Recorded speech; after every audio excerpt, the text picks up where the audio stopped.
La scène est saisissante. Un bastion stratégique ukrainien qui résistait depuis des mois vient d'être réduit en poussière. C'est une manœuvre militaire d'une précision redoutable qui a permis au groupement de troupes de l'Ouest d'anéantir cette position clé située au cœur de la zone du conflit.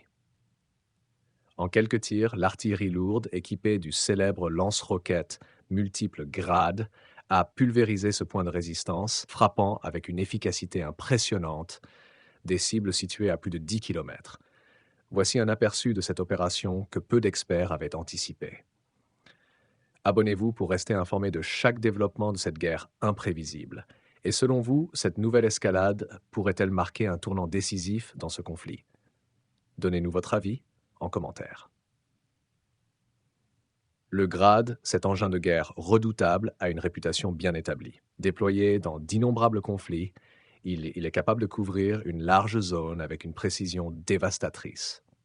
Dans ce cas précis, le lancement des roquettes n'a duré que quelques secondes, mais l'impact a été immédiat et total. La frappe a touché sa cible avec une efficacité impitoyable, détruisant non seulement la position ukrainienne, mais aussi les infrastructures qui la soutenaient. Cette opération s'inscrit dans un contexte de montée en puissance des forces de l'Ouest qui utilisent leurs équipements les plus puissants pour prendre le dessus dans cette région hautement disputée.